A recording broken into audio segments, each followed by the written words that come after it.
secret military facility located 60 miles southeast of the former Stalingrad and 500 miles south of Moscow.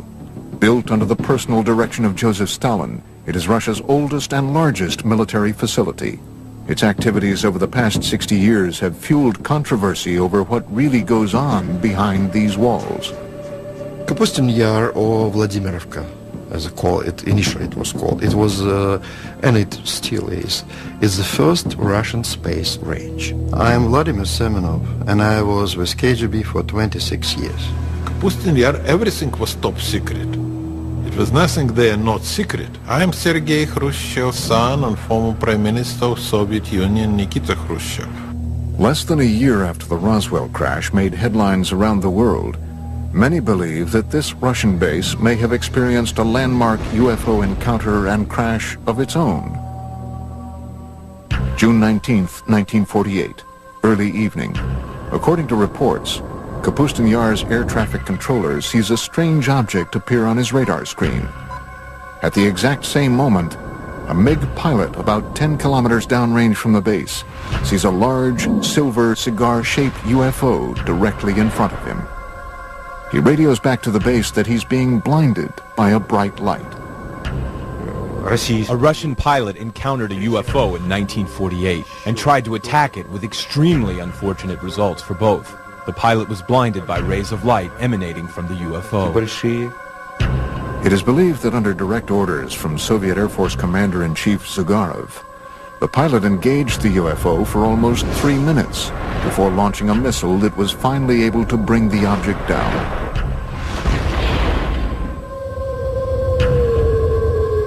But unlike Roswell, this crash never made the papers.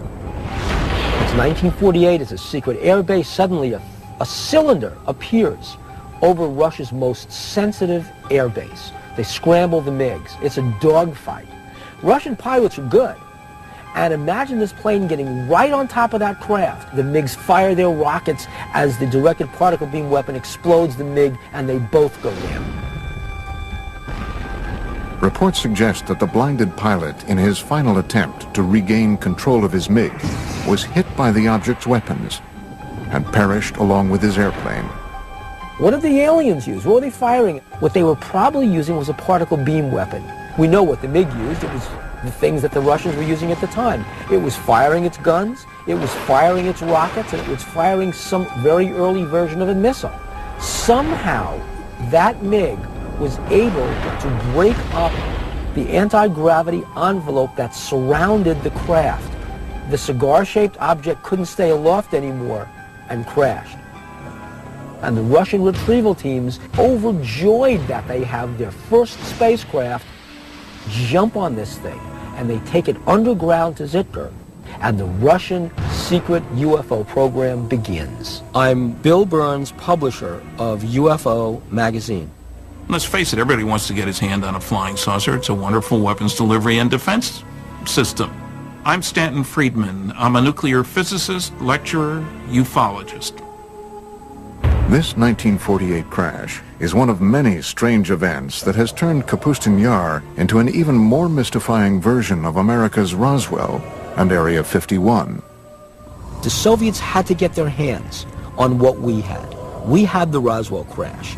We really had a storehouse of technology that we developed in the early 1960s out of Roswell. The Russians didn't have that. Well, how do you get that technology? It doesn't just fall out of the sky. You go after it. And the Russians went after it by embarking on suicide missions. Anything they could do to get their MiG pilots to shoot down an extraterrestrial spacecraft was fair game. From the time it was constructed in the early 1940s, Kapustin Yar was cloaked in secrecy. It is a place where it is said the Soviet Union's top researchers, scientists, and military specialists were sent to develop highly classified Cold War technology and weaponry. I know everything because I spent months and years in the Kapustin Yar working there testing our cruise missiles that we designed for the Soviet submarine to sink American aircraft carriers. Kapustin Yar was on a very short list of facilities that the U.S. intelligence wanted to get imagery of. There are basically the three things going on there. They're testing surface-to-air missiles, they're testing surface-to-surface ballistic missiles, and they're also testing air-launched missiles, cruise missiles. All three are going on at the same place, and so it's of high interest to U.S. intelligence. In fact, the building of the base was so secretive that when a small town nearby was deemed by the Soviet military to be too close for comfort, its residents were evacuated, and it was simply eliminated. The name of the town? Zitkur. Zitkur is a small town just a few miles downrange of the Kapustin Yar test complex, and basically probably what happened was the Russians decided that due to people seeing what was being tested, it would be better to just close that town off. Many researchers believe the name Zitkur was subsequently assigned to the highly classified subterranean UFO research center beneath Kapustin Yar. There is an idea that in Zitkur and Kapustin Yar there is a storage point for crashed UFOs and corpses of the visitors and members of their crew. Zitkur is analogous to what Area 51 is to Nellis Air Force Base and Groom Lake in Nevada. Different countries have various places where they take their UFO technology. And what they do with it is they try to break it down. They see what it is and how can we reverse engineer this. But long before the 1948 crash, the area around Kapustin Yar and the skies over Russia have been home to many other well-documented and eerie encounters with UFOs. Some date back to a time before what we know as Russia even existed. Russia is a huge land. UFOs have been sighted over its territories for, I would say, thousands of years. I am Paul Stonehill, co-author of UFO USSR. One, which is quite famous, was sighted back about 950 AC by an international traveler of the time, Ibn Fadlan. He and his co-travelers were able to see strange sightings in the sky that scared them immensely. But the local people would laugh at them and say, we see it quite often. Aerial battles, beings fighting each other, strange aircraft, something that's similar to a Star Wars battle scene from a modern movie. Amazing stuff. Legend has it that the spectacular aerial battles that played out in the skies gave the Arab warriors strength and courage to defeat their enemies during the next day's fight. In the 17th century, Russia experienced a rash of UFO sightings. These objects were described by many who witnessed them as comet-shaped balls of fire. The most famous one would be the Rob Ozero incident, when a very unusual, huge fiery disc arrived in the area of a northern Russian lake. One eyewitness submitted the following account. On this, the 15th day of August in the year 1663, a great crash sounded out from the heavens. Around the stroke of midday, there descended upon Robozero a great ball of fire from the clearest of skies. In front of the fire, there were two fiery beams. It went from south to the west and was about 500 meters away when it vanished. But once again it returned, staying over Robozero for 1 hour and a half, filling all those who saw it with a great dread. This documented account goes on to detail fishermen scalded by the burning lake, along with glowing fish that flung themselves onto the ground to escape the looming fireball. Stories, like what they saw over Robozero, were common in pre-revolutionary Russia and outside of Russia in Europe. When we speak specifically of sightings on the territory of the Soviet Union, percentages are very high, more than 50%, that these UFO sightings would be some sort of fiery, sphere-shaped UFO. Another extraordinary sighting took place over Moscow in 1892.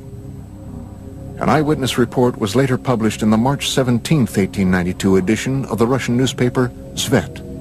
The pillar of light was pointed straight down to the earth, forming a cone-shaped bundle of rays in the color of ordinary flames. The brightness was considerable and can sometimes be compared to the brightness of an electrical street lamp. The point from which the rays originated didn't move during the whole time, and the rays were visible for 20 to 25 minutes. While enormous fireballs have been sighted over Russia for centuries, there have been none bigger or more devastating than the event that leveled the Siberian forest of Tunguska in 1908. And of course it was one of the theories which have to appear that it was not a comet, it was not meteorite, that in reality it was a spacecraft. Coming up, did a UFO explode over Tunguska? It is believed that not one but two objects collided over the Tunguska in 1908, equal to many Hiroshimas.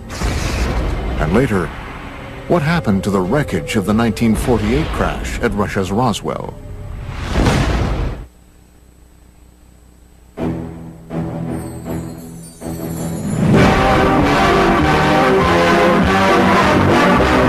Hurtling through the solar system, a speck of cosmic dust strikes the Earth. Commonly, these meteors are vaporized by friction in the atmosphere. This is part of the story of one that wasn't. A meteor that landed in 1908 in Siberia with the destructive force of a cannonball. June 30th, 1908, approximately 7 a.m. The tranquil forest of Tunguska, Siberia, was rocked by a deafening, earth-shattering explosion. The explosion packed the power of a 40-megaton hydrogen bomb. Large trees snapped like tiny twigs as the explosion decimated the dense forest. The effects of the blast were felt as far away as Western Europe and were at first believed to have been caused by a giant meteor smashing into Earth. My own personal conclusion is that that was Mother Nature showing off, if you will, but that there was no intelligence behind what happened there. It wasn't a rocket, it wasn't a bomb sent to let us know that aliens are watching you, Earthlings. Literally a catastrophe from outer space. Yet UFO researchers say if this devastating explosion was the result of a meteor, why were there no craters found in or around Tunguska? It is something scientists to this day have had trouble explaining. This was, let's call it an explosion, although some people call it an implosion. Whole kilometers of the taiga forest were destroyed. The event itself caused changes in the magnetic field of our planet. The academic establishment is of the opinion that the Tunguska event was simply a meteor, but there are many facts that speak to the idea that it was, on the contrary, rational guided flight. It made a turn, which is something that a natural object or meteor could not have done. What was it that could have done that level of devastation and not leave a crater? Modern-day UFO researchers were not the first to suspect that the Tunguska event was the work of something other than a meteor. Reports suggest that Stalin believed the Tunguska blast was the result of a UFO that had launched some sort of experimental weapon. Stalin was interested in the acquired information to determine whether UFOs presented an immediate threat to the Soviet security. That's why he used some of his top scientists to give him an assessment. Scientists like Korolev studied UFO materials. Sergei Korolev, one of the Soviet Union's most celebrated scientists, would go on to become the father of the Russian space program and the man responsible for Sputnik. Along with Stalin, he was determined to solve the mystery of Tunguska. These observations prompted him to finance an expedition to the place where the Tunguska event happened. Sergei Korolev used his own money to send an expedition to the Tunguska area in helicopters. Korolev never met with Stalin. There was some researchers who was looking to prove that Korolev really met with Stalin, but they didn't find any record. Stalin presumed it really could have been a spaceship. He wanted to find the fragments of that ship, put it back together, and recreate the object for military purposes. Initially, Korolev found that many of the physical scars left behind at Tunguska were still visible. But the most shocking discovery came in the form of radioactive metallic fragments found at the site. Debris uncharacteristic of any asteroid or meteor. If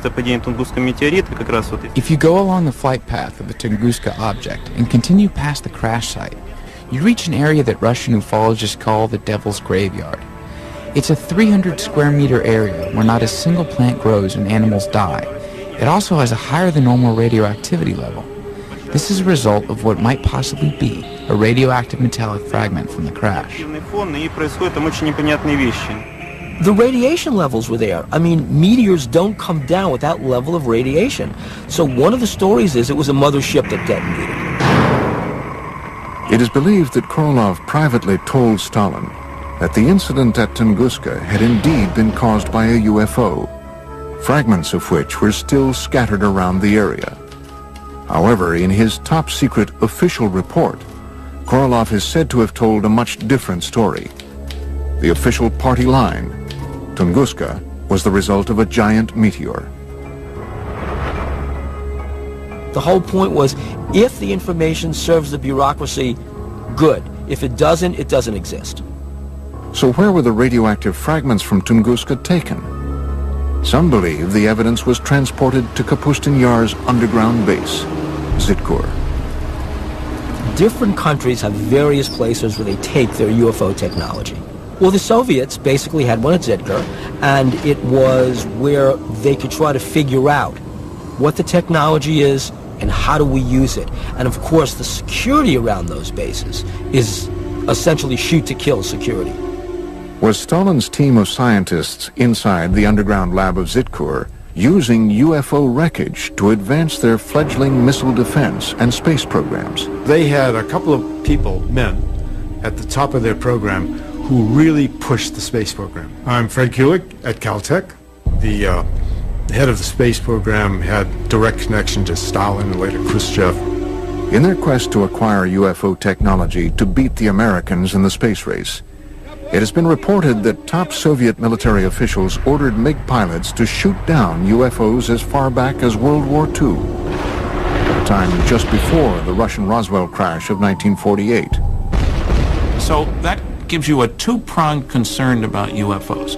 One, you want the new technology to top the other guy's flying technology.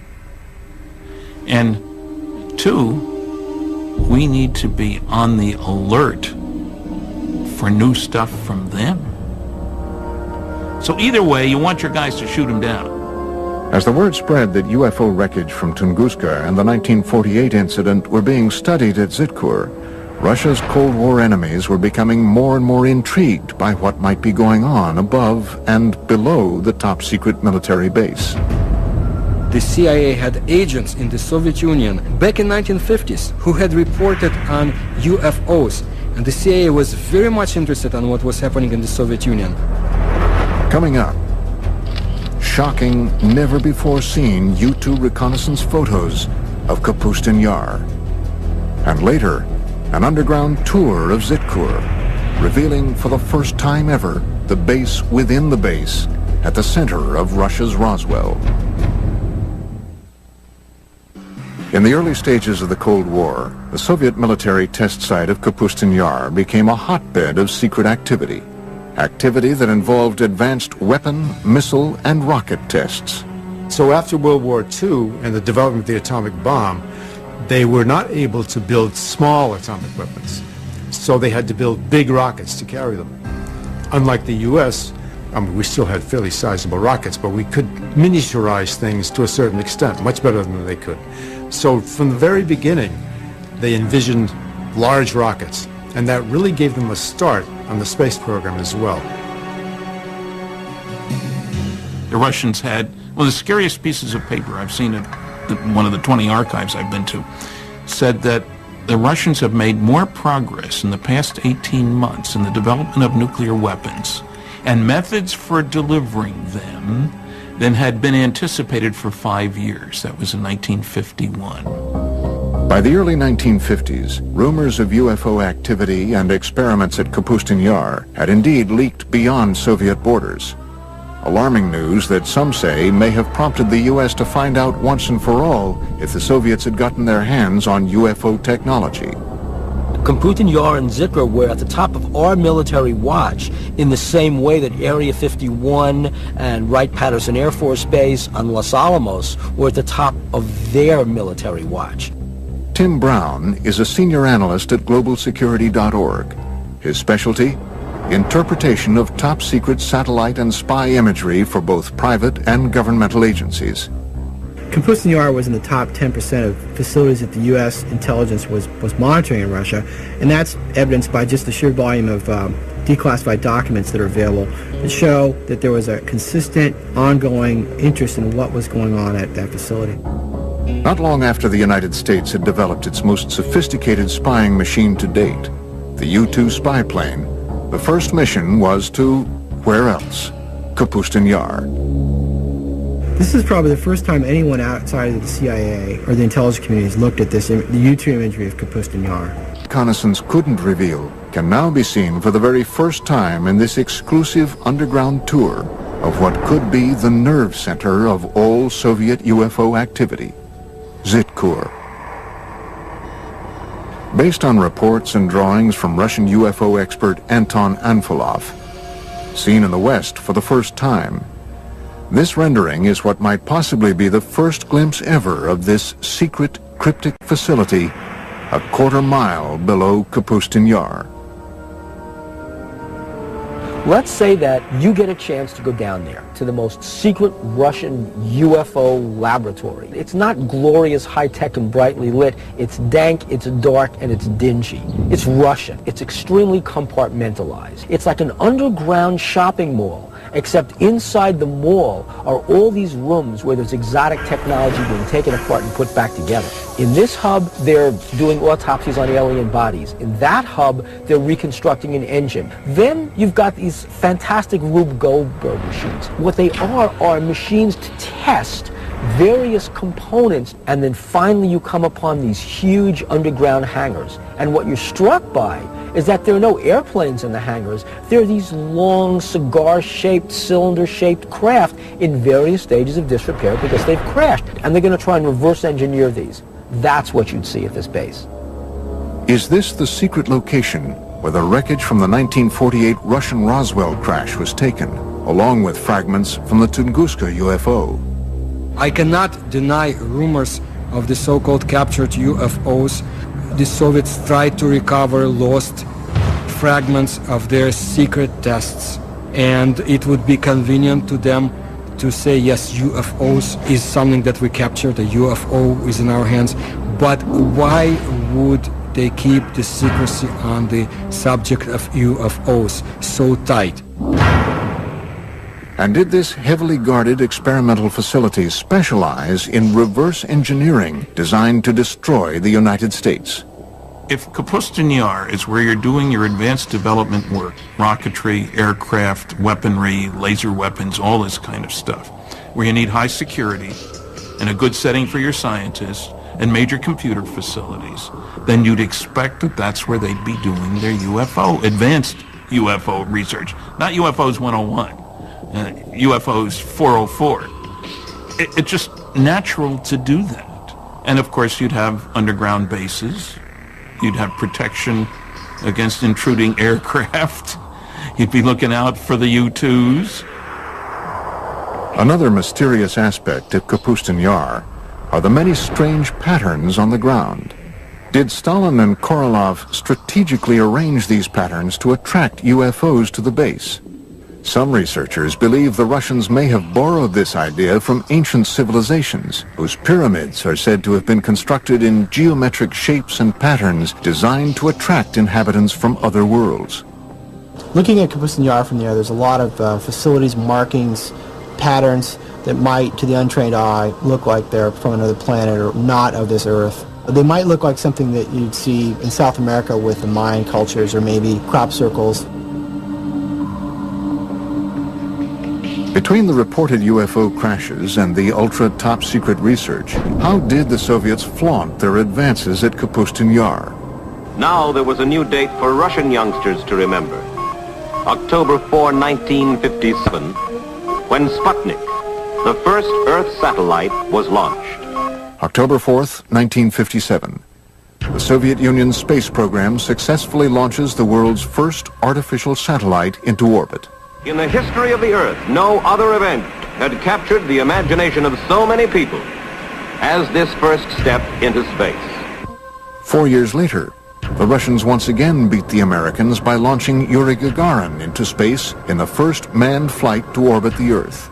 2 feats that put the Soviet Union way out in front in the ultra-competitive space race. We are the first, and all next steps in space for, I would say, for nearly 10 years, Soviets was ahead of the United States. First man into space, first woman into space, first walk into space, first rendezvous in space, first docking in space, and so on and so forth, until 1981 when the shuttle was launched.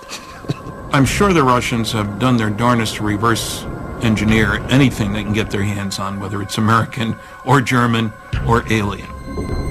Coming up, relive what many believe to be a spectacular UFO crash at the actual site in a village near Kapustin Yar. I don't recommend that we stay here any longer. It's already harmful. Let's leave here and go to some place where no unknown forces can act upon us and influence us.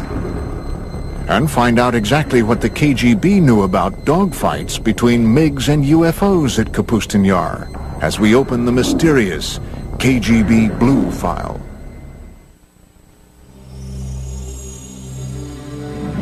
Russia's foremost authority on UFOs is a man so legendary and popular around the country that he is known only by his last name, Azhaja. On this spot of the UFO landing, an American group is filming for the first time. He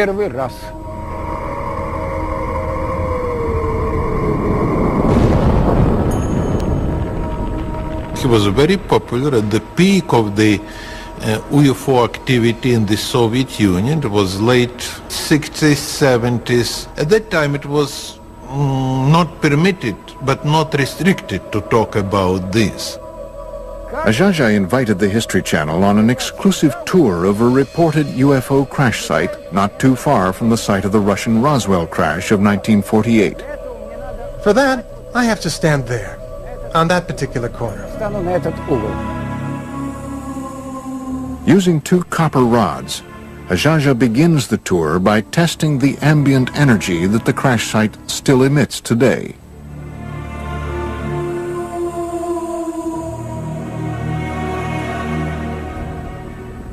There it is, a negative sign right there. Down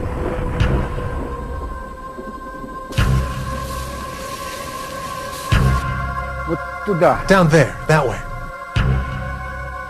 So here, in this spot, occurred the crash landing of a flying saucer. First I'm going to go directly across it. Then I'll go perpendicularly. Then I'll go by the diagonals.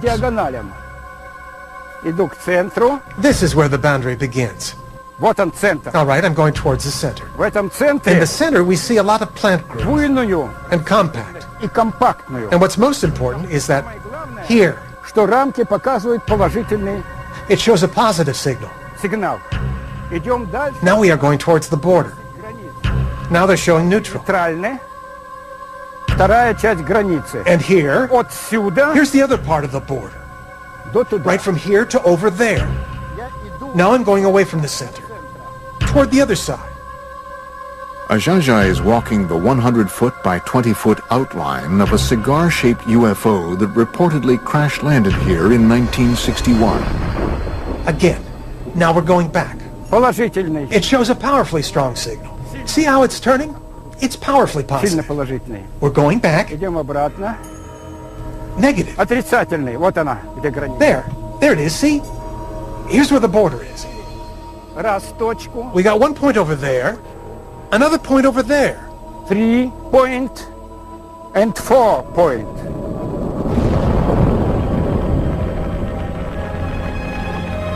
Animals avoid this place. They go around it.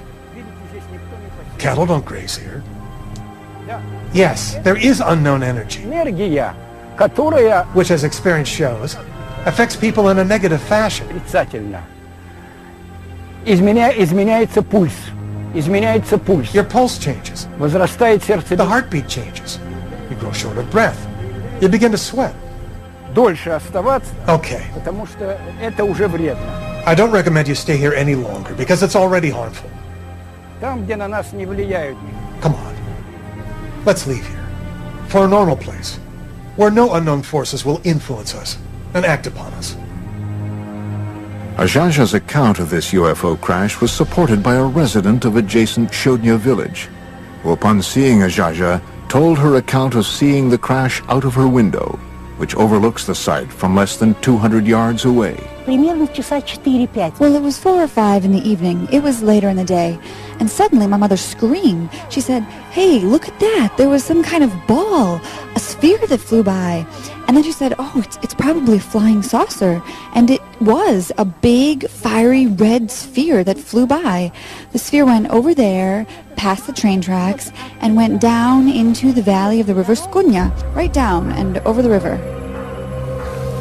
Experts like Ajaja believe that UFO events like this crash, as well as the 1948 Russian Roswell crash, caused a Pandora's box to open over Kapustin Yar, leading to what some have called a war in the skies over Russia.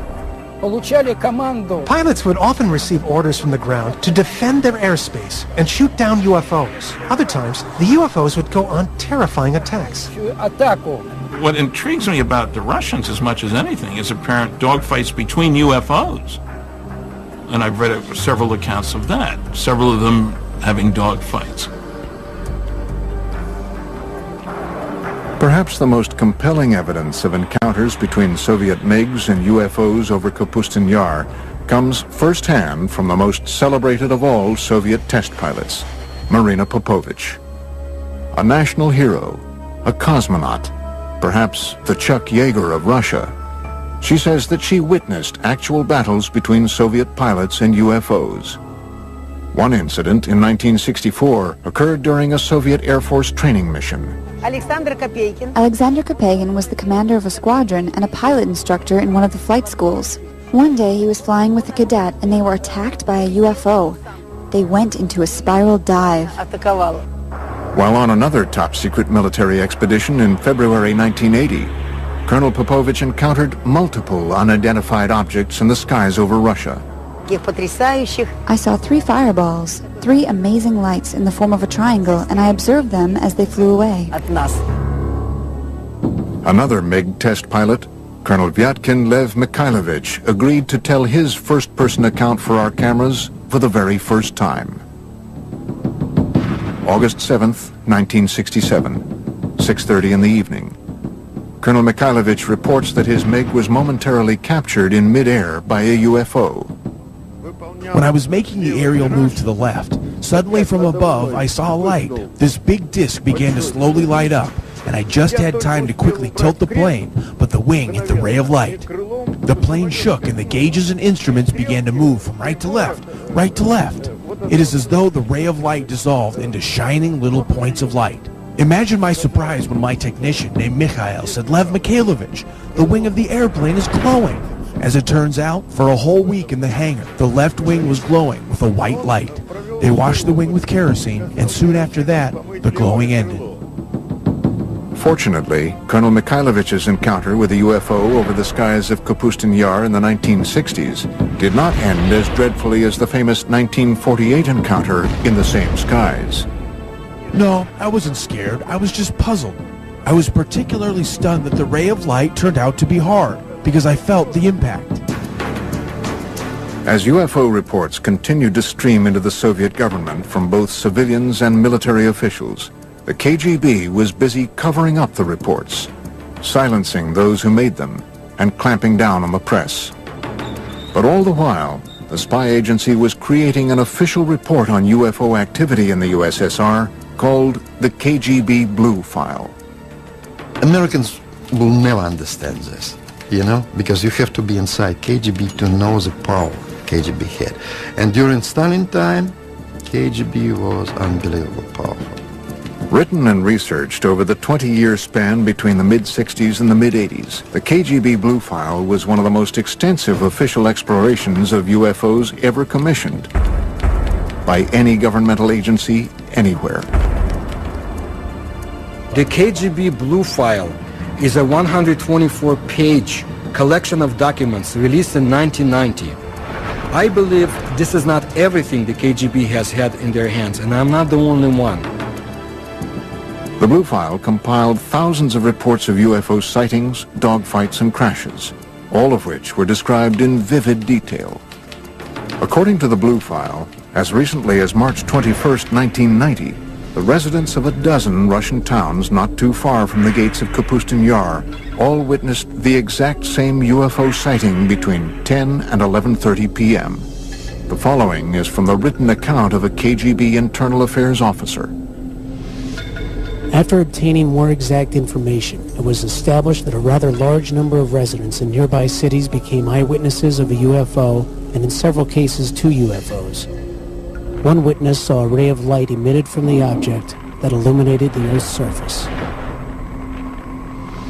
If there are so many rumors and talks about UFOs, sooner or later government will ask its intelligence.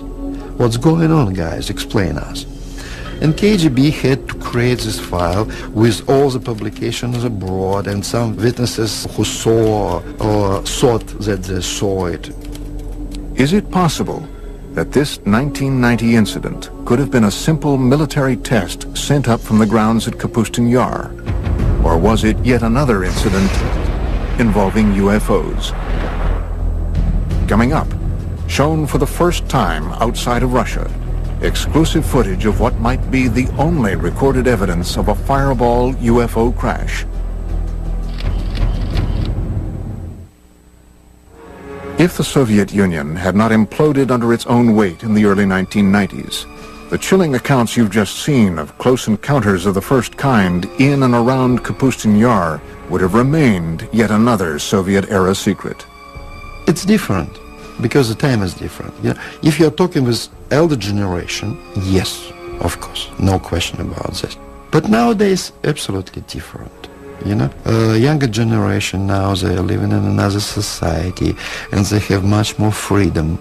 This new freedom in Russia helped the producers of this program acquire, through official channels, this Soviet military footage you are about to see. Throughout the 50s and 60s, the Soviet military experienced a string of failed rocket launches and missile tests that resulted in one disaster after another at the base. Were these simply accidents or retaliatory attacks by UFOs? I have heard a story, for what it's worth, and I don't usually talk about myths, but I've heard that 4 Soviet big launch vehicles were exploded on the pads by aliens because they kept trying to shoot down the flying saucers. Hidden from view for 45 years, a Soviet military cameraman captured the after effects of what appear to be 2 fireball-shaped UFOs that reportedly crashed early on June 3, 1960. From what we can determine, not a single person outside of the Soviet military and KGB has ever seen this footage. 3 Red Army firemen are seen running from this massive fireball, which, according to reports, continued to expand, causing other massive explosions in the area for over an hour. One of the fireball-shaped UFOs was believed to have destroyed 3 Soviet rockets on their launch pads, while the other targeted and destroyed a rocket fuel depot, all just yards from the Zitkur underground UFO research facility. The charred remains of the 2 reported UFOs seen here were quickly sent across the base to Zitkur. Try and imagine Earth as an undeveloped colony. And just like the United States and the Soviet Union fought wars over other areas, political wars over other areas, imagine the aliens want our resources. And they're fighting over Earth the same way the U.S. and the Soviet Union had conflicts over other areas after World War II. How could all of these shocking events have been held back from the public for so many years? The Stalin's time and early post-Stalin times, everything was restricted. So he was not allowed to talk about this. In Stalin time, they will simply send you to the prison. Could all of these UFO accounts and the trail of freshly unearthed evidence of UFOs be attributed to logical explanation? Or is it possible that strange things really do happen in Russia? A reporter for one of America's largest newspapers says yes. In May 2005, reports reached the Moscow bureau of the Los Angeles Times that a lake about 3 hours away from Moscow had simply vanished. We went up there because we heard that it had just disappeared, and I said, you know, I'm not going after the story. A lake does not just disappear. Kim Murphy visited the site a few days later. Her account was published on the front page of the newspaper on May 27, 2005. We got up there and just found this huge hole in the ground. The only eyewitness, as far as we know, who actually saw what happened, described going down to the lake where he says there's this swirling of water that looks like water going down a toilet bowl, just, you know, in a raging circle, just tumultuous. And it's going and it's going and it's going, and pretty soon it's gone. From disappearing lakes to fireballs seen in the sky to reported attacks by cigar-shaped UFOs, Russia continues to be a land of incredible mystery. And as top-secret work continues to this day at Kapustin Yar and Zitkur, the base remains a potent lightning rod for UFO activity. According to one researcher, Kapustin Yar was the site of a crash in 1989, and even more recently, the debris of a 1997 crash in Poland was taken to Kapustin Yar for analysis. Recent political moves by Russian President Vladimir Putin have caused some in the West to accuse his government of closing the Iron Curtain once again on today's vibrant Russia. On a day-to-day basis, people are convinced and worried that Putin's Russia is a much more authoritarian Russia than was Yeltsin's Russia. They do know that UFO information is not available from Russia as easily as it had been before. You lose the ability to control secrets in an open society. Putin came out of the KGB. He's seeing a lot of valuable information and valuable technology go to private sources. The Soviet Union is closing down in a lot of areas, but also closing down in UFOs. It might be even longer until the curtain is pulled back on the secret underground laboratories and lairs of this legendary Area 51 of Russia.